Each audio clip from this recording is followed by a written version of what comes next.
Bonsoir mesdames et messieurs. La séance est ouverte à 18h33. Bonsoir à tout le monde. Alors, constatation du quorum, il y a quelques procurations. Madame Inierski donne procuration à Madame Marie-Paul Fourmont, mais elle arrivera un petit peu plus tard. Monsieur Baudouin donne procuration à Monsieur Alain Firmin, Madame Estelle Rolle donne procuration à Monsieur Grégoire Souk, Madame Jade Morenas donne procuration à Madame Jennifer Ahmed, Madame Marie Gagé donne procuration à Monsieur Eric Valkener, Madame Thomas donne procuration à Madame Janine Favre-Second, mais elle viendra un petit peu plus tard. Nous avons donc 23 présents, 6 représentés et aucun absent. Le quorum est atteint. Je vous remercie. Désignation du secrétaire de séance. Aujourd'hui, je vous propose de désigner M. Nicolas Chastel comme secrétaire de séance. Qui est contre? Unanimité, je vous remercie. Approbation de l'ordre du jour. Je vous propose d'adopter l'ordre du jour de notre séance qui comporte 16 délibérations. Je mets donc cet ordre du jour au vote. Y a-t-il des observations? Des abstentions? Non. Je vous remercie. Communication des décisions du maire. Le dossier de séance comporte des décisions du maire dont vous avez pu prendre connaissance. Avez-vous des questions ou des observations à ce sujet? Non, je vous remercie. Il n'y aura pas de là.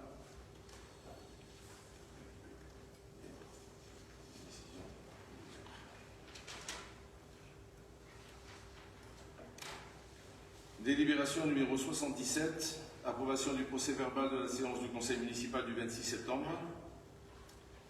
Le procès-verbal de la séance du conseil municipal qui s'est tenu le 26 septembre a été établi par le secrétaire de séance désignant la personne de Jade Morenas. Il convient à ce titre que les membres du conseil municipal le valident ou demandent la modification. Y a-t-il des observations? Non. Très bien. Donc, unanimité, je vous remercie. Délibération numéro 78. Décision modificative au budget communal numéro 2, exercice budgétaire 2023. Madame Favre-Second, s'il vous plaît. Merci, monsieur le maire. Donc, décision modificative au budget communal, au deuxième de l'année. Par la présente délibération, il est proposé d'adopter la seconde décision modificative au budget communal pour l'exercice 2023. Les modifications portent uniquement sur la section de fonctionnement. Il s'agit tout d'abord d'acter une recette supplémentaire à hauteur de 722 000 €. Cette dernière correspond au versement d'une dotation exceptionnelle par l'État à la commune. En effet, la ville de Morières a dû supporter une hausse importante de ses charges de fonctionnement, notamment en raison de l'inflation, mais aussi de décisions prises par l'État concernant le traitement des agents de la fonction publique. Cette dotation exceptionnelle vient donc compenser en partie ces dépenses supplémentaires. Donc, le dossier avait été déposé en janvier 2023, selon les instructions. On avait jusqu'au 31 mars, mais c'était prêt, donc on l'a déposé. Et on a eu la notification que récemment, donc on ne peut le passer que maintenant. Il s'agit par ailleurs d'acter une baisse de recettes de 1 653 € à propos de la perception de la taxe locale sur la publicité extérieure, après perception définitive des montants pour 2023. Il y a eu 2 réclamations concernant les surfaces et les taxes aperçues, donc ça fait 1 653 en moins de la prévision de la société qui gère ce dossier.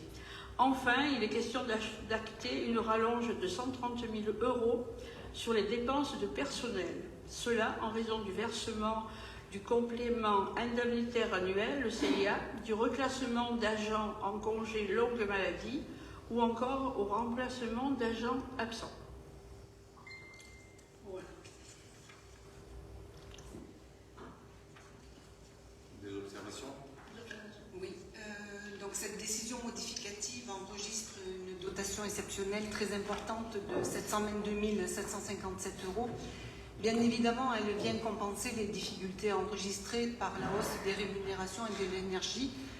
Tant mieux pour le budget des Moriérois. Toutefois, nous relevons des insuffisances structurelles dans ce budget, et notamment sur l'épargne.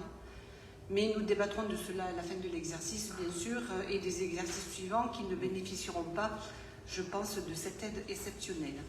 Car il faut bien savoir que pour obtenir cette dotation exceptionnelle, le dispositif qui a été dénommé Filet de sécurité 2022, versé par l'État qui était lié à l'inflation, il fallait justifier d'une fragilité financière importante, avec notamment une baisse de plus de 25% de votre épargne brute. Cela confirme donc bien nos inquiétudes et nos interrogations pour l'avenir financier de notre commune pour les 2 prochaines années. Je vous remercie, Madame Dubois. Votre inquiétude peut s'expliquer, mais je pense qu'on vous l'a déjà expliqué à plusieurs reprises. C'était tout à fait volontaire.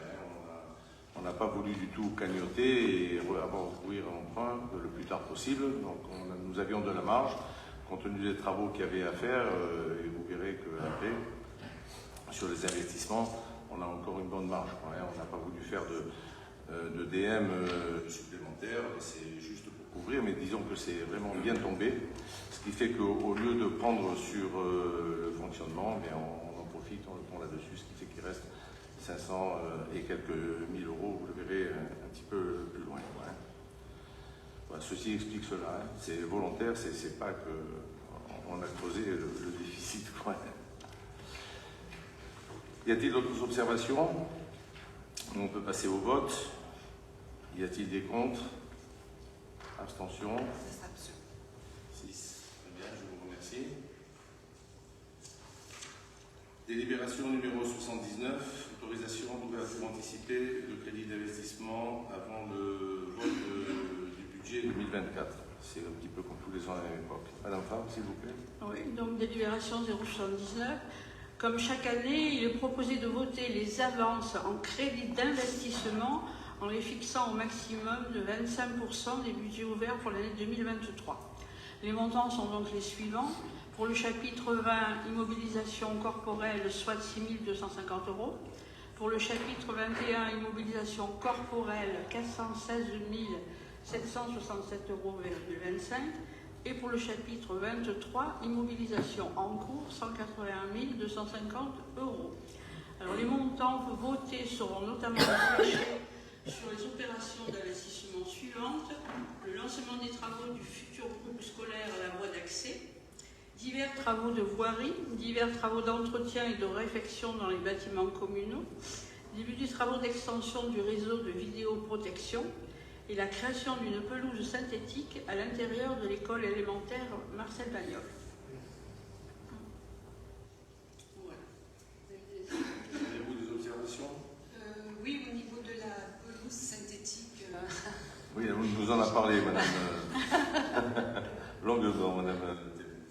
Oui, voilà, on se posait la question, pourquoi ce choix? Ben, écoutez, ce choix, c'est simple, c'est le choix des enseignants et c'est le choix de tous ceux qui assistaient à la réunion que nous avons eue à l'école Pagnol. C'est à leur demande. On a fait, en fait, on s'est engagé sur ce qu'ils ont voulu faire. De même qu'ils avaient demandé qu'après le grillage, il y ait de la végétalisation, etc., que nous avons planté. Mais là, les devis ont tardé, donc on n'est pas en mesure aujourd'hui de vous dire combien, mais on les attend de moment à l'autre. Mais ça sera de la pelouse synthétique, voilà. Et pour votre information, on va enlever, oui, je te laisse après, on va enlever les 2 poteaux qu'il y avait de basket et l'espèce de filets qui sont en très mauvais état, d'ailleurs rouillés, qui peuvent blesser quelqu'un et seront carrément supprimés. Quoi. Je vous en prie, monsieur le. Au départ, on avait eu l'idée de réengazonner tout ce terrain. Devant les 2 années de sécheresse que l'on vient de vivre, d'accord, et les interdictions d'arroser, on a trouvé que c'était balancé, brûler de l'argent pour rien, parce qu'à chaque fois au mois de septembre, on serait revenu, il n'y aurait plus de pelouse et il aurait fallu recommencer tous les ans. Donc la solution qu'on a proposée et qui a été construite en concertation avec les enseignants et Madame Facon, c'est de faire un terrain synthétique à l'emplacement où il y a le terrain de handball, à côté aussi du projet nef que Madame Facon a entrepris et qui va être finalisé. Donc c'était surtout pour éviter des arrosages, alors qu'on n'aurait pas le droit d'arroser, on se serait mis hors la loi. C'est pas ça ne va pas dans le bon sens pour l'écologie à l'heure actuelle. Par contre, vous savez très bien que malgré que ça soit de la pelouse synthétique, en été, vous serez quand même obligé d'arroser. Non, parce que vous avez différents types de terrains synthétiques, d'accord, qui existent. Et justement, au Salon des maires, je m'en suis inquiété et j'ai vu les différents intervenants et les différents fournisseurs. Il y a des pelouses qui sont beaucoup moins réceptives à la chaleur, du fait qu'ils mettent en dessous, vous avez du sable, du gravier, vous avez votre pelouse synthétique. Et dessus, dans cette pelouse, ils incorporent du sable. Avant, ils mettaient comme une poudre noire, c'était de la poudre de pneu, tout simplement. Maintenant, c'est interdit et c'est du sable, d'accord, et ça draine normalement. Il n'empêche quand même que vous n'avez pas tout à fait tort, hein, vous avez même raison. Je veux même faire ça chez moi. Et on prévoit de l'arrosage à chaque angle pour quand même l'humidifier. Déjà, ça fait tomber toutes les poussières qu'il y a dessus qui descendent, parce que si les gamins se roulent là-dedans. Voilà. Ça, faut éviter qu'ils se brûlent, surtout en été quand il fait très très chaud. C'est ce que nous a dit Madame Intel. Je n'ai pas dit. Sinon, alors moi, à chaque fois vous parlez de vidéoprotection, moi, j'ai jamais vu conçu moi je parle de vidéosurveillance, mais vidéoprotection, je vois pas comment une vidéo peut protéger. Je vais vous expliquer. Ben, en fait, moi je le dis toujours et on me dit on dit pas ça, et on dit pas ça, et on dit pas ça. Parce que ça choque, la vidéosurveillance, ça veut dire en gros le flicage. Mais la vidéoprotection, ça rassure tout le monde. En fait, c'est de la vidéosurveillance purement et simplement. Si vous mettez une caméra chez vous, c'est pas pour faire de diversion, quoi. C'est vraiment pour arriver à coincer celui qui vous a forcé la serrure. Voilà. Donc c'est bien ça, le terme est juste ça. D'accord. Et en fait, ça va enfin commencer, parce que c'est vrai que ça fait 3 ans que vous le promettez. Donc... Oui, oui, vous avez raison de le dire, mais là, je prêche pour ma paroisse. Il y a eu un choix de mauvais AMO pour ça, qui était un amateur. Je suis désolé, on a mal choisi, je ne vais incriminer personne, mais moi je ne connaissais pas du tout ce métier, on nous a conseillé et on nous a mal conseillé. En fait, il a fallu se battre pour récupérer la compte que nous avions donnée et il a fallu refaire tout le dossier. Refaire le dossier, 8 mois, donc 1 année. Ce qui fait que nous avions prévu de l'investir sur 4 ans, donc on a perdu 1 année, mais on a l'investissement. Ce qui fait que là, on va mettre les bouchées doubles et ce qu'on devait faire en 2 ans, on va le faire en 1 an. Donc à la fin de 2024, nous aurons rattrapé 1 année. Bon, il a fallu déjà 1 année pour le préparer et on a perdu 1 année, ça fait 2. On va en rattraper 1. Voilà. J'espère que j'ai répondu à votre question. Voilà, autrement, on va passer au vote. Alors, des contre, des abstentions. L'unanimité, je vous remercie. Délibération numéro 80, c'est l'adoption de la nomenclature budgétaire et comptable M57 et du règlement budgétaire et financier, passage à la M57 au 1er janvier 2024. On n'y échappe pas, en tant qu'Avignon, ils y sont déjà. Voilà, Madame Favre, s'il vous plaît. Alors, adoption de la nomenclature budgétaire et comptable. Donc, je précise, avant de commencer, que sur le projet annexé, le règlement budgétaire et financier, il y a une coquille à la page 8. Donc, Madame Dubois, je pense que vous l'avez reçue. Donc, cette ligne est carrément supprimée, parce qu'elle n'a pas lieu d'être. Ça correspond à la page 86 du dossier complet.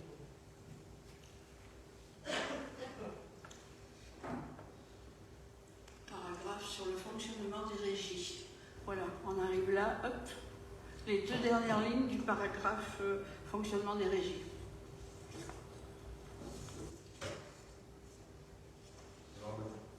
C'est bon? Voilà. On n'a pas tout lu, tout le programme. Je pense que tout le monde est au courant. Madame Pétissier, très certainement, bien sûr, aussi Madame Dubois. Madame nous donner un cours, il n'y a pas de souci. De toute façon, on est obligé de le faire. Bon, ça porte quand même pas mal d'aide et de souplesse aussi à certaines communes, et principalement des petites communes comme la nôtre. Hein. Voilà, y a-t-il des contre, des abstentions? Je vais lire le petit document. Oui, mais allez-y, lisez-le parce qu'il est un peu explicatif. Donc, On a fait une petite récap simplifiée pour les nuls comme moi, parce que là, je suis obligée de reconnaître que je suis obligée de lire mot à mot. Les collectivités locales n'ayant pas encore adopté ont l'obligation de mettre en place le référentiel budgétaire et comptable M57 au plus tard au 1er janvier 2024. Donc c'est le cas pour Morières. Dans cette perspective, la commune a sollicité l'avis de la direction départementale des finances publiques qui a émis un avis favorable par courriel adressé aux services municipaux le 16 octobre courant et qui est joint à la délibération. La délibération est également accompagnée du règlement budgétaire et financier qui vient préciser les modalités d'application du règlement ainsi que la procédure à suivre pour le modifier. Le règlement fixe également le cadre et l'exécution budgétaire. Il détaille en outre les modalités de la comptabilité communale, notamment sur les amortissements, les provisions, les restes à réaliser, les rattachements et la gestion pluriannuelle des crédits. À noter que ce chapitre expose le système de fongibilité des crédits à hauteur de 7,5% du montant total de l'exercice. Il s'agit d'une nouvelle disposition qui permet au maire de procéder à des mouvements de crédit en fonctionnement par décision. Cette dernière devra cependant être obligatoirement présentée à l'Assemblée délibérante lors de la séance suivante. Ce point est précisé au chapitre 7 du règlement. Enfin, le règlement prévoit la dématérialisation totale des documents budgétaires et financiers, ce qui devrait permettre une plus grande fluidité dans la circulation des documents. Et la possibilité de modifier jusqu'à 7,5% les crédits sont également un plus, puisque ça évite d'attendre l'ADM pour pouvoir modifier les imputations. Voilà. J'ai compris ça. Mais dans ce cas précis, au conseil municipal suivant, il faut le mettre dans les décisions du maire. Ça permet de travailler entre deux conseils municipaux. Voilà. Il n'y a que sur la ligne 012 que vous ne pourrez pas modifier. Ah non, celle-là, non, on ne peut pas. C'est ça.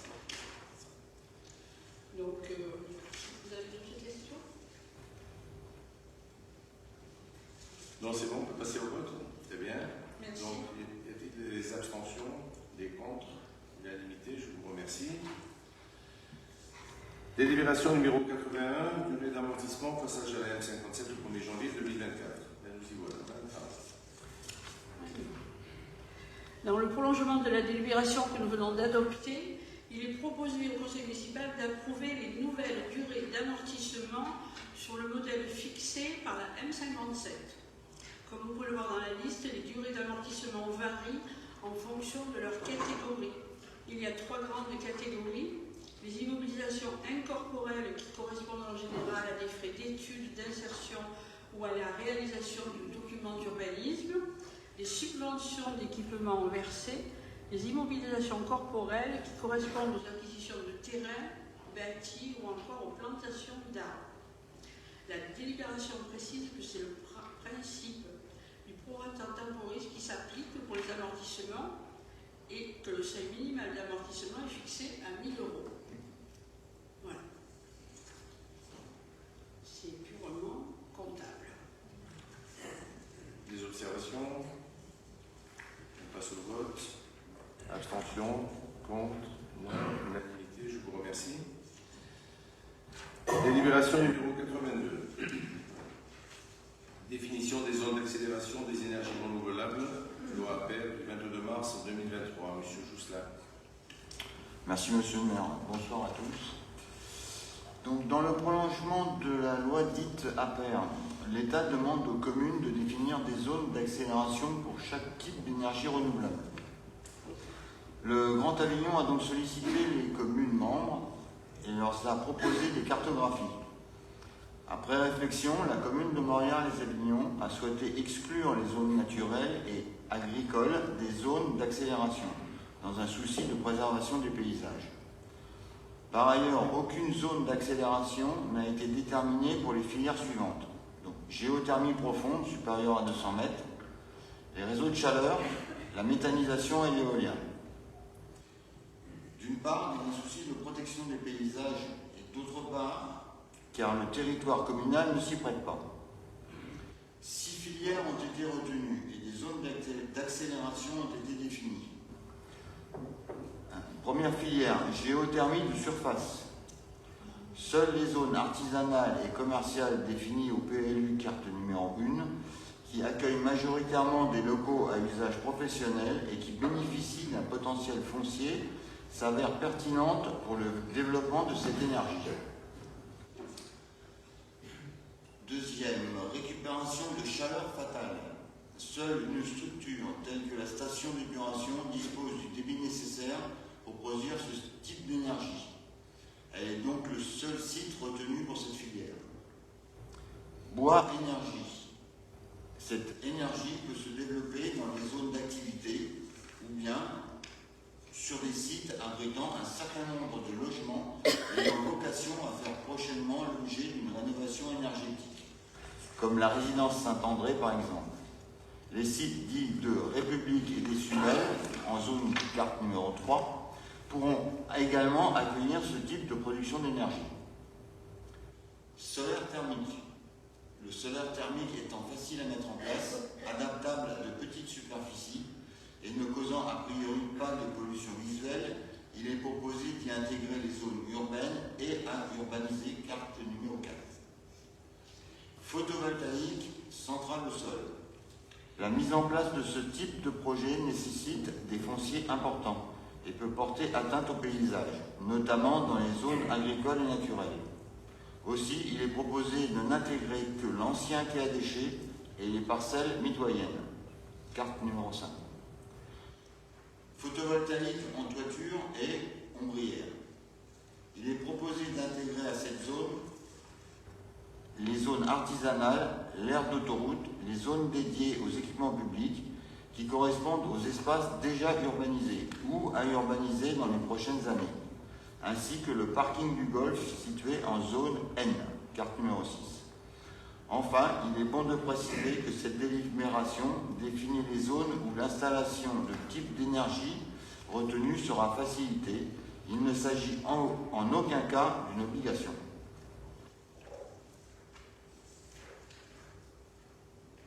Des questions ? Sur ce que nous n'avons pas retenu, vous l'avez noté, hein, la géothermie profonde, les réseaux de chaleur, la méthanisation, et surtout l'éolien qui défigurerait le paysage, et en plus, chez nous, ça se verrait comme le nez au milieu de la figure. Donc on n'a pas voulu. C'est un choix délibéré. Je pense qu'il y a consensus avec ça, parce que déjà, en démonstration, pour votre information, j'en ai eu une chez moi, derrière, on l'avait caché, une semaine. Le temps d'arriver à joindre le commercial qui vient à démonter, ça faisait comme pas possible. C'était absolument impossible. Et ce qu'ils avaient produit, c'était genre une pile électrique qu'on éclairait l'arrière de la maison. Donc je vois vraiment pas l'intérêt. Pourquoi il y en a qui n'hésitent pas quand même à essayer de nous refiler ça. Voilà, on peut passer au vote. Très bien, des abstentions, des contre, l'unanimité, je vous remercie. On peut quand même remercier le service du Grand Avignon qui nous ont beaucoup aidés pour mettre en place ces Oui, bien sûr. études. Bien sûr, à juste titre. Oui, tout à fait. Délibération numéro 83, désaffectation et déclassement. Madame, s'il vous plaît. Désaffectation et déclassement de la maison de retraite Saint-André, délibération rectificative. Monsieur Jousselin. Donc par la présente délibération, il est proposé d'actualiser les références cadastrales des parcelles aujourd'hui comprises dans le périmètre de la résidence Saint-André et d'y adjoindre la parcelle AI 358 omise lors de la délibération du 5 avril 2022. Je précise que le déclassement et la désaffectation de ces parcelles constituent une condition suspensive avant la signature de l'acte de cession au profit de la société Enéal.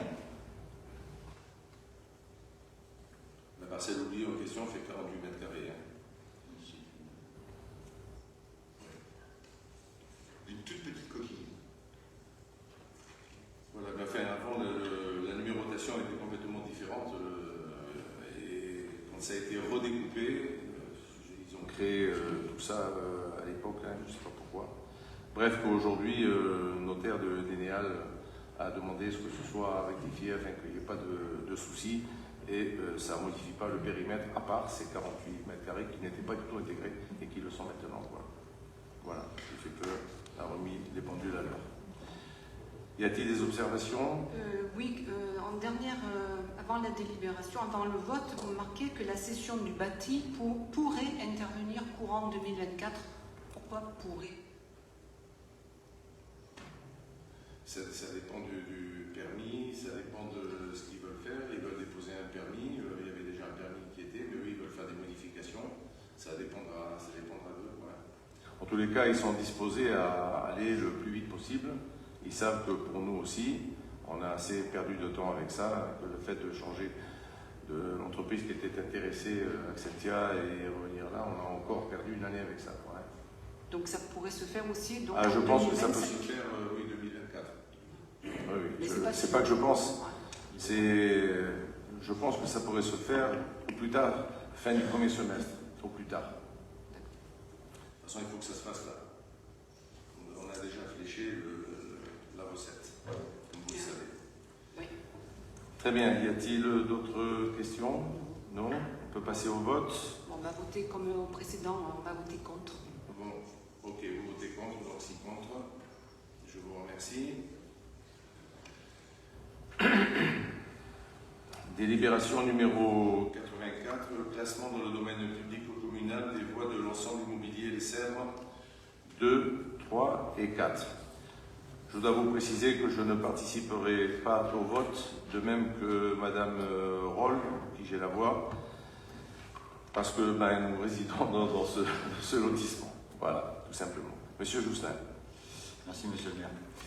Donc, malgré 2 délibérations successives en 1982 et 1989, il est récemment apparu que les espaces communs du lotissement Les Sèvres 2, 3 et 4 n'avaient pas été effectivement rétrocédés à la commune. Ils étaient cependant régulièrement entretenus par les services municipaux.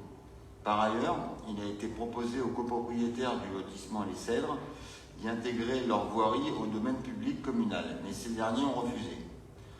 Il est donc proposé d'approuver le classement dans la voirie communale des espaces communs du lotissement Les Sèvres 2, 3 et 4, tels que délimités par le document d'arpentage joint à la présente délibération. Qu'il a fallu refaire. Des questions? Voilà, on s'en est aperçu parce qu'une parcelle a été vendue qui était derrière, parmi les parcelles, 4 parcelles je crois qui ont été vendues à l'occasion de la création des 2 lotissements, les vignes et les raisins. Quoi, hein. Les gens pouvaient sortir de l'autre côté, quoi, hein, sauf un. Et c'est quand cette parcelle que M. Morin est décédé, et que cette parcelle a été vendue, ils se sont aperçus que pour venir, il fallait emprunter la rue des Angevines et il fallait les autoriser à faire ça. Et oui, mais à part que ça n'appartenait pas à la ville, ça n'appartenait pas à la ville. En fait, c'est Maître Julien qui, à l'époque, n'a pas été jusqu'au bout, n'a pas enregistré les documents, alors que tous les colotis, moi compris, avaient payé au tantième les frais. Quoi. On a la délibération, on a les divers courriers de l'adjoint à l'urbanisme à l'époque, qui vivait dans le lotissement d'ailleurs. Et malgré ça, c'était pas fait. Je m'en suis aperçu assez rapidement.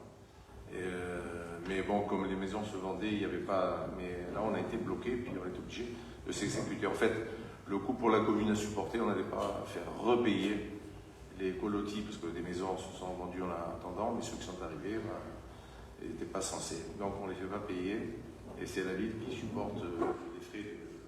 Voilà. Mais au moins, vous voyez, ça permet pour le lotissement numéro 1 de savoir où s'arrête le privé et où est le public. Et des abstentions, des contre? Alors, je les ai demandé. Donc, unanimité, je vous remercie. Délibération numéro 85. Modification du tableau des effectifs, création d'un poste éducateur de jeunes enfants. Afin de pouvoir recruter une éducatrice de jeunes enfants au sein de la crèche, il convient de modifier le tableau des effectifs par la création du poste correspondant. Par ailleurs, d'autres modifications sont à prendre en compte concernant les postes occupés ou vacants. Un poste d'attaché principal en moins, prédécesseur du précédent directeur général des services, et un poste d'attaché supplémentaire, nouvelle arrivée de la nouvelle directrice générale des services. 2 postes d'adjoint administratif principal de première classe supplémentaire correspondant à l'arrivée d'un agent au service population et d'un agent au service financier, c'est-à-dire recrutement par mutation. Un poste de technicien supplémentaire et un poste d'agent de maîtrise principal en moins, correspondant à un avancement de grade d'un agent. Et enfin, un poste de brigadier chef principal en moins, qui nous a quittés, correspondant au départ d'un agent et qui est en cours de remplacement. Avez-vous des observations? Oui, alors ça fait depuis le début du mandat qu'on vous demande un organigramme. C'est vrai qu'il y a eu énormément de changements au niveau du personnel, il y a eu beaucoup de départs, notamment au niveau des responsables. Il y a eu pas mal d'arrivées, et notamment, on salue la bienvenue à la nouvelle DGS qui est parmi nous, parce que je crois qu'il n'y a pas, au niveau du tour de la table, je ne sais pas si tout le monde la connaît, il y a l'arrivée aussi du directeur des services techniques qui était là. Voilà. C'est vrai que pour nous, ce serait intéressant d'avoir un organigramme, un petit peu voir qui est qui et qui est où. Alors, je vous réponds favorablement. Nous l'avons fait avant le départ de M. Vincent. Après le départ de Joris, nous l'avons fait, mais après, lui, il a décidé de partir aussi. Donc, il en a fait une catastrophe avant de partir. Mais là-dessus, on a fait revenir Joris. Donc, franchement, c'était pas très présentable ce que nous avions. Or, avec la nouvelle DGS, elle l'a fait tout de suite en arrivant. Et on est en train de l'affiner parce que parmi les nouveaux qui sont déjà en place dans toutes nos finances, dans ces premiers jours aujourd'hui, on attendait que les gens soient vraiment en place, mais nous l'avons et on va vous le communiquer d'ici la fin de la semaine. Voilà. Mais ce serait intéressant aussi qu'il soit présenté au niveau du conseil municipal. Il sera présenté au niveau du conseil municipal, bien sûr, voilà. la prochaine fois. Et comme la personne est arrivée aujourd'hui et qu'on ne sait jamais ce qui peut arriver de changer, ça a été le cas pour 2 policiers, dont un qui devait commencer en décembre et un autre en janvier. Et voilà pour l'anecdote, je précise quand même, parce que vous me demandiez qu'on attend toujours d'en avoir une dizaine, c'est que 2 étaient recrutés, et puis on a commencé à échanger les courriers avec leurs communes respectives. Leur commune respective a voulu les garder et leur a accordé une différence de salaire que je me refuse à payer. Parce que ça va être escalade, ça va être la surenchère. Voilà. Aujourd'hui, il faut reconnaître que ça se passe quand même assez bien dans notre ville. Assez bien. N'écoutez pas ce qui se dit sur les réseaux sociaux. Il y en a un qui a tiré la sonnette d'alarme. Des vols sans arrêt le samedi et le dimanche. Or, ça fait maintenant 6 semaines qu'il n'y a pas eu un vol à Morières. Voilà. C'est malheureusement notre voisin un peu plus haut qui a hérité de tout. Et pour clore le sujet complètement sur les vols, c'est surtout les voitures qui sont visées en ce moment, depuis déjà quelques temps. En 2 mois, une dizaine de voitures, 3 ou 4 vandalisées, mais les autres volés, alors ça va de la vieille Trampanelle à 300 000 km à la voiture à 80 000 €. C'est-à-dire que c'est pour les voitures de luxe selon la gendarmerie des commandes. Pour les vieilles voitures, ça peuvent servir de voitures de bélier ou d'aventure, des jeunes qui se déplacent gratuitement, ils ne veulent pas aller chez Blablacar. Mais dans les 2 cas, c'est dérangeant. Il n'y a pas que chez nous, il n'y a pas que chez nous. Chez nos voisins aussi, mais nous, il n'y a que les voitures. Voilà. Et certaines en pleine journée. Mais la majorité quand même de nuit, dans ce cas-là. Alors les voitures qui font patrouille, l'alarme ne se déclenche pas, 80 000 €, ça veut dire que les gens sont outillés pour la sortir discrètement et sans faire de bruit. Là, malheureusement, je sais pas ce qu'on pourra faire. Voilà, vous voulez dire quelque chose? Juste une question. Donc, vous supprimez les postes. Il y a simplement marqué comme quoi la décision est soumise à l'avis préalable du comité. Elle a été soumise. Donc Oui. Donc, Donc après, ça savez bien de marquer suite à l'avis du comité social en date du. Oui, on l'a fait, exact. Oui, peut-être, oui, d'accord. Voilà, ça va marquer tout ça. Il faut bien marquer que vous êtes passé devant le comité social. Si, suppression de poste, c'est obligatoire. Mais là, il y a un changement de grade. Non, mais il y a suppression d'un grade pour création d'un autre grade. Donc suppression d'un poste. Ah, si. Ah, si. Je peux vous Bon, l'assurer. si vous écoutez, en tous les cas, on se renseigne, au besoin de faire rectification, on vous tiendra au courant avant de le rectifier quand même sur le document qu'on enverra après. Voilà, on peut donc passer au vote. Des abstentions, des contre, l'unanimité, je vous remercie. Oui, d'où sous réserve de vérification. Oui, bien sûr. Délibération numéro 86, le remboursement des frais de déplacement. Un arrêté ministériel de septembre 2023 modifie les plafonds de remboursement pour les agents de la fonction publique lors de leur déplacement professionnel. Cet arrêté porte sur les frais kilométriques, l'hébergement et les repas. À noter également que les plafonds varient en fonction du lieu de déplacement, province, région parisienne et Paris intramuros. Donc nous proposons d'adopter le remboursement aux frais réels en fonction de ce que l'agent a réellement dépensé et nous fixons comme limite la maximale des montants inscrits dans le tableau qui figure dans la délibération. En gros, si on rembourse 100 € que la personne trouve une chambre à 90, ben on rembourse 90. Et si c'est à 110, ben on remboursera que 100. Voilà, je vous propose d'adopter cette délibération. Avez-vous des observations? Non? Très bien, je vous remercie. Unanimité. Délibération numéro 87, modification du règlement intérieur de la LSH, modification porte sur les horaires d'accueil et de départ. Monsieur de Valcaner. Il est proposé de modifier le règlement intérieur de l'accueil des loisirs sans hébergement afin de modifier l'heure à partir de laquelle les parents peuvent venir récupérer leurs enfants. Aujourd'hui, les parents qui inscrivent leurs enfants à l'LSH sur une journée ou une après-midi peuvent venir les récupérer à partir de 17h15. Nous avons de plus en plus de demandes de parents qui souhaitent venir plus tôt. Aussi, nous proposons d'abaisser cet horaire à 16h45, ce qui est un fait en direction des familles. Par ailleurs, nous apportons une précision dans le règlement intérieur concernant l'encadrement des enfants. L'encadrement sur la LSH extrascolaire est d'un adulte pour 8 enfants de maternelle et un adulte pour 12 enfants d'élémentaire. L'encadrement sur la LSH périscolaire, c'est-à-dire le mercredi, est d'un adulte pour 14 enfants de maternelle et un adulte pour 18 enfants d'élémentaire. Cette modification vient du terrain.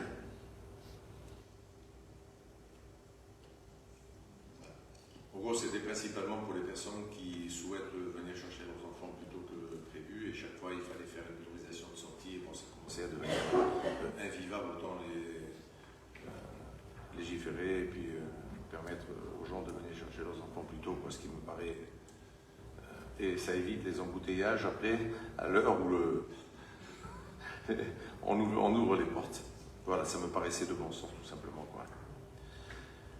Y a-t-il des observations? Non, pas d'objection. Donc, unanimité, je vous remercie. Délibération numéro 88, passage à la gestion en flux pour les réservataires de logements sociaux. Approbation de la convention de gestion entre la commune et le bailleur social, le Grand Delta Habitat. Madame Pratt. Dans le cadre de la mise en place de la gestion en flux des logements.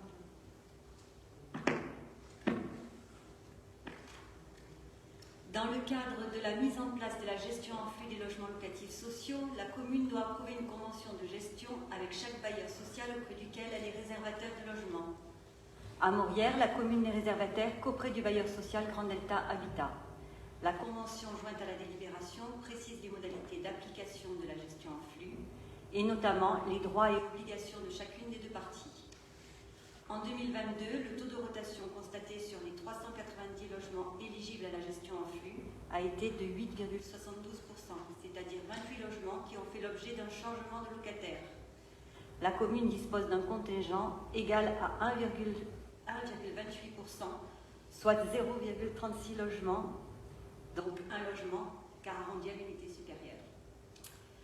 Concrètement, cela signifie qu'en 2024, la commune disposera directement d'un seul logement auprès du bailleur social Grand Delta Habitat. Nous aurons en plus quelques logements mis à la disposition de la commune par le Grand Avignon, mais c'est difficilement chiffrable aujourd'hui. On verra avec l'expérience. Il convient d'approuver la convention afin de se conformer à la loi qui entrera en vigueur en 2024. Merci Madame Pratt.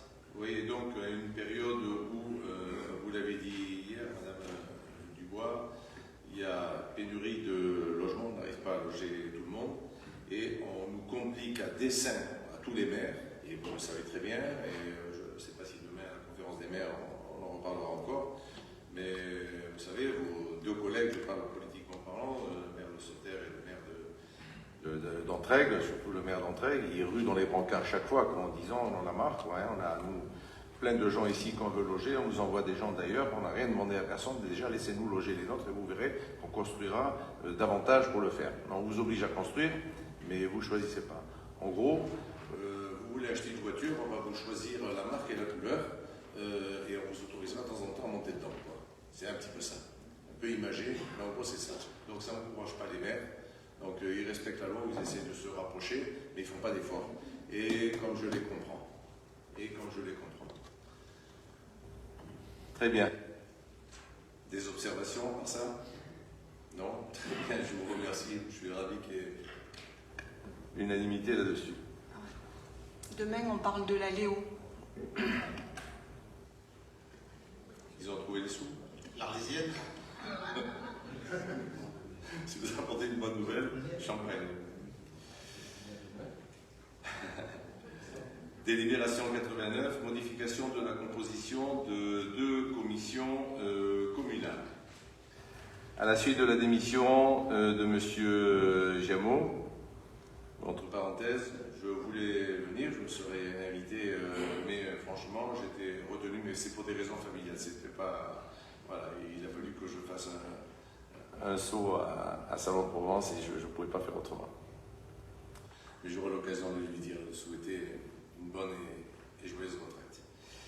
Il convient de procéder à son remplacement au sein des 2 commissions communales dans lesquelles il siégeait. Il s'agit de la commission culture, festivités, jumelage et cérémonies et de la commission vie économique et agriculture.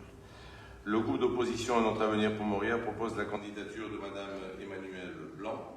Je vous propose de l'approuver afin de respecter le principe de la représentation de l'opposition au sein des commissions municipales. Je suppose qu'il y a unanimité pour ça. Par contre, M. Giemot avant était à la commission de révision de la liste électorale. Est-ce que Mme Blanc sera reconduite dans cette commission? Absolument, absolument, monsieur. On peut considérer qu'il y a unanimité. Très bien, je vous remercie.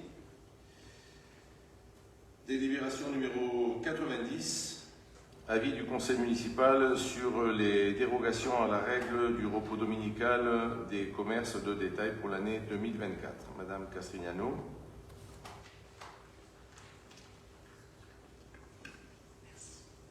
Bonsoir. Comme chaque année, nous devons délibérer pour la fin de l'année prochaine concernant l'ouverture des commerces de détail dont la surface dédiée à la vente est supérieure à 400 m².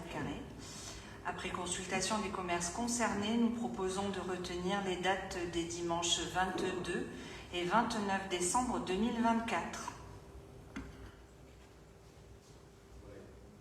Ils n'ont demandé que ces 2 dates-là. Bon, autrement, les autres, ils sont ouverts tous les dimanches matin, mais ça, comme c'est toute la journée, je pense que... Bon, moi, j'ai aucune objection parce que ce sont en plus des gens qui contribuent, qui nous aident, qui sont... Enfin, on a d'excellentes relations avec eux. Je n'ai aucune raison de refuser quoi que ce soit dans ces conditions. Très bien, donc on passe au vote. Unanimité. Voilà, c'est très bien, je vous remercie. Délibération numéro 91. C'est devenu la routine. Attribution de 5 aides financières pour l'acquisition de vélos à assistance électrique neufs. Madame Favre. Le micro. à 5 vélos de plus. Comme nous le faisons régulièrement, nous proposons le versement de 5 subventions à des particuliers pour l'acquisition de vélos à assistance électrique. Alors je voudrais vous rappeler qu'en 2023, nous avions mis au budget un montant de 3 000 € et qu'à ce jour, nous avons octroyé 19 subventions. Ce qui fait qu'on reconduira ça pour l'année prochaine. Voilà.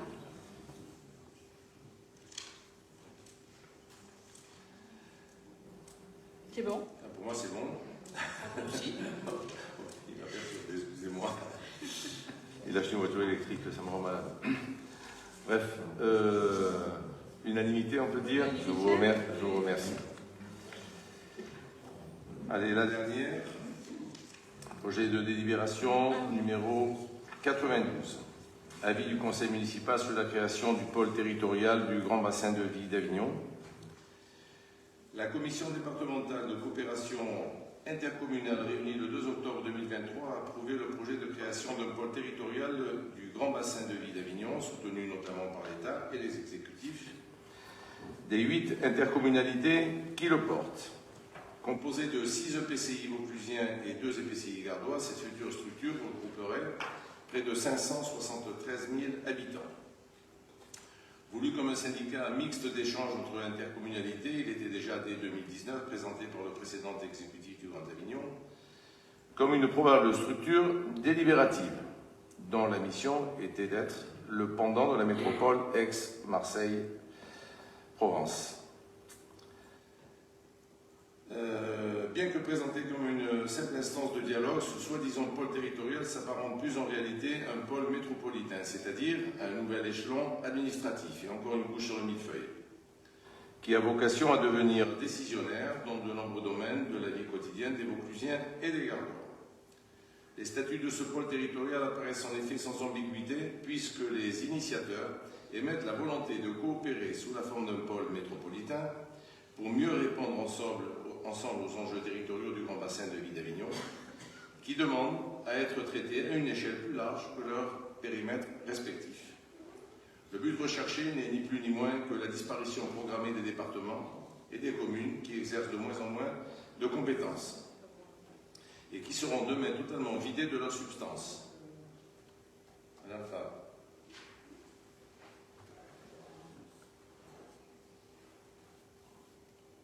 Cette situation n'est pas nouvelle, puisque depuis l'instauration des intercommunalités, l'échelon communal n'a cessé d'être dépouillé de ses compétences au profit de structures toujours plus grandes, mais dont l'efficacité reste parfois à prouver. Aujourd'hui, ce sont les départements qui sont visés, leur utilité étant remise en cause afin de justifier leur remplacement et leur disparition. Naturellement, cet objectif ne peut être aujourd'hui avoué par les turiféraires du pôle territorial, mais c'est bel et bien ce qui est recherché. À ce jour, de nombreux élus vauclusiens représentant l'ensemble des sensibilités de l'échiquier politique se sont élevés contre la création de ce pôle métropolitain, des parlementaires, des élus départementaux, communautaires et naturellement des maires. Plusieurs conseils municipaux ont d'ailleurs adopté une motion afin d'exprimer officiellement leur désapprobation. Tous dressent le même constat et expriment les mêmes craintes. Au moment où les citoyens se détournent des urnes et manifestent une défiance de plus en plus affichée envers leurs élus, comment concevoir que l'échelle métropolitaine réconcilierait le citoyen de la chose politique? Ce projet entraînera la fin de l'échelon départemental, l'abandon des communes rurales déjà sous-exprimées, la non-représentation de l'ensemble des tendances politiques, la confiscation de la démocratie locale par un exécutif non élu au suffrage universel direct. Nous avons un exemple là avec l'Europe. Des gens non élus font la politique de pays où il y a légalement des élus. Aberrant. Il est essentiel de rappeler une nouvelle fois que ces conséquences éloigneront le citoyen de la représentation politique et ne feront qu'aggraver la crise que connaît notre démocratie. Aussi, par cette délibération, la commune de Montréal-les-Avignon tient à réaffirmer son opposition à la création du pôle territorial du Grand Bassin de Vie d'Avignon. Vu l'article 72 de la Constitution consacrant le principe de subsidiarité, les collectivités territoriales ont vocation à prendre les décisions pour l'ensemble des compétences qui peuvent le mieux être mises en œuvre à leur échelon. Dans les conditions prévues par la loi, ces collectivités s'administrent librement par des conseils d'élus. Voilà, je vous demande votre avis. Dans tous les cas, je vous demande un avis favorable. Il faut peut-être avoir le courage de le faire. Non, un avis favorable à ma proposition. Ne nous trompons pas, je ne fais pas de lapsus. Non. Ne tremblez pas, je veille. Je veille. Voilà, donc si vous voulez, le débat peut être ouvert. Alors, ce qui nous a été présenté comme un pôle territorial en septembre 2022 au Conseil communautaire s'est transformé maintenant en un pôle métropolitain au fil des mois, confirmé bien sûr par les propos de Madame la Préfète lors de la CDCI du mois d'octobre 2023. Cette nouvelle couche provoquerait l'éloignement de nos concitoyens des instances locales et à terme un département de Vaucluse coupé en deux et le risque d'une métropolisation de notre territoire, avec la clé bien sûr la disparition du conseil départemental. Les EPCI sont nécessaires dès lors qu'elles s'appuient sur des territoires de vie, ce qui n'est pas le cas pour le pôle territorial qui est proposé. Le nord des Bouches-du-Rhône, proche de la ville-centre, qui est à Avignon, n'est pas concerné, alors que des communes du sud de l'Ardèche et de la Drôme, qui sont très éloignées, elles sont concernées. Enfin, afin d'éclaircir un débat qui est bien opaque, il serait impératif que tous les maires de Vaucluse soient consultés, mais aussi, pourquoi pas, l'ensemble des Vauclusiens et les habitants du bassin de vie d'Avignon, comprenant bien sûr les villes du Gard. En l'état actuel, ce projet comporte trop d'incertitudes et le Congrès des maires de Vaucluse n'a pas apporté toutes les réponses. Aussi, nous émettons, nous aussi, élus de l'opposition, un avis défavorable à la création de ce pôle. Très bien, je vous remercie. Ça me fait vraiment plaisir parce que là, il s'agit quand même de notre petite ville, bon, qui est devenue une ville moyenne. J'essaie toujours de freiner, qu'elle déborde pas trop. Et je pense que c'est par ce type de réflexion et de dialogue entre nous, et ça peut concerner d'autres maires. Certains ont fait une motion, ils ont eu peur d'aller jusqu'à la délibération. Moi, je pense, j'ai pris l'avis du maire, je crois que c'est de Courtaison, je me trompe. Kéran, pardon. J'ai parlé avec les deux, je ne me souvenais plus lequel d'eux m'avait dit ça. Qui lui était persuadé, qui m'a donné les arguments de conviction. On est passé d'une motion que nous avions préparée sur les conseils d'une ville voisine, le Pontet, mais je ne suis pas tout à fait d'accord avec ça. Et là, ils m'ont convaincu, puis j'ai parlé aussi avec d'autres maires du Vaucluse. Certains n'ont pas voulu que j'ai les noms, mais je vois que je ne suis pas seul quand même, et je suis ravi que nous partagions cet avis, parce que je pense qu'une, c'est trop tôt, on précipite les choses, alors que quand même on est en situation de gérer avec les structures que nous avons aujourd'hui très bien. Ça fonctionne bien comme ça, on peut améliorer ça, mais ce n'est pas la peine d'aller chercher encore des villes qui sont à 100 km d'ici, pourquoi pas aller jusqu'à Montpellier et bientôt à Perpignan, Non, mais il faut rester comme on est. Surtout qu'on a des structures comme le Cénombra ou Riso par rapport à tout ce qui est le transport et tout qui font l'affaire. On est déjà bien équipé, on a des structures, on a un TGV qui arrive, on a même un petit aéroport, il ne faut pas trop accueillir, mais en fait, nous avons des équipements aujourd'hui qui peuvent attirer suffisamment de monde ici, le tourisme et des industriels. On n'a pas besoin d'aller chercher midi 14h, ça va encore faire, ils ne le disent pas, mais ça va faire encore de nouveaux locaux, de nouveaux fonctionnaires, je dirais pour les fonctionnaires, mais bon, c'est pas, on va créer des structures qui vont se télescoper, Et en fait, on va refaire l'Europe, On va refaire l'Europe. On va demander l'avis à des gens qui sont à 5000 km d'ici, si on peut pêcher le thon au large de la Ciotat, Je crois rêver, Je crois rêver. Après, on permet des filets dérivants à des Coréens qui mettent des filets de 200 km de long. On s'écarte du sujet, mais en gros, c'est ça, On a permis ça aujourd'hui. Voilà, il faut le stopper. Non, mais je pense qu'il doit y avoir une prise de position des élus. Mais mais voilà, il faut que ça fasse tache d'huile. Mais bon, on a un collègue à Monteux qui est pas commode, lui. C'est moi peut-être président de ça, lui. Voilà, en tous les cas, on ne le laissera pas faire. En tous les cas, je vous remercie. Je vous remercie tous. Oui, il faut voter quand même. Oui, il faut le voter quand même. C'est pas un avis qu'on donne ? Ah non, c'est pas un avis, c'est une délibération, là. C'est une délibération. On vote pour l'avis défavorable. C'est ça. Juste une question, vous avez vu, il est sorti le décret pour demander aux collectivités de se positionner sur la prime exceptionnelle du pouvoir d'achat. Je pense que vous ne prendrez pas de décision avant la fin de l'année. Alors, honnêtement, je ne pense pas. Je pense pas. Vu le résultat, on est en train de préparer le budget du chapitre 12. C'est pas nouveau. Comme la plupart des Bien, je sais mairies le feront Je sais pas bien. d'ici la fin de l'année. Par contre, vous comptez effectivement réfléchir là-dessus et pouvoir l'accorder aux agents. Je pense que oui, il faut laisser passer l'année au cours du premier trimestre, voir l'évolution de la situation. On entend que beaucoup de choses baissent, le pétrole baisse, donc le carburant forcément, les matières premières, enfin, les choses sont en train de... Est-ce que ça va durer ou pas? Je pense qu'il est urgent d'attendre, si vous voulez mon avis. Il est urgent d'attendre. Voilà. D'autant qu'on peut être malheureux avec les augmentations qu'il y a eu. Il y a bientôt les 5 points qui arrivent aussi d'indice. Plus les 1,5 qu'ils ont eu il n'y a pas longtemps, plus. Je pense qu'on peut attendre un petit peu, quoi. D'accord, très bien, merci. Voilà. J'espère que j'ai répondu à... Très bien. Donc la séance est levée à 19h30. Ben, c'était un record, hein. Je vous remercie, mais on a été complet. Merci, bonne soirée à tout le monde.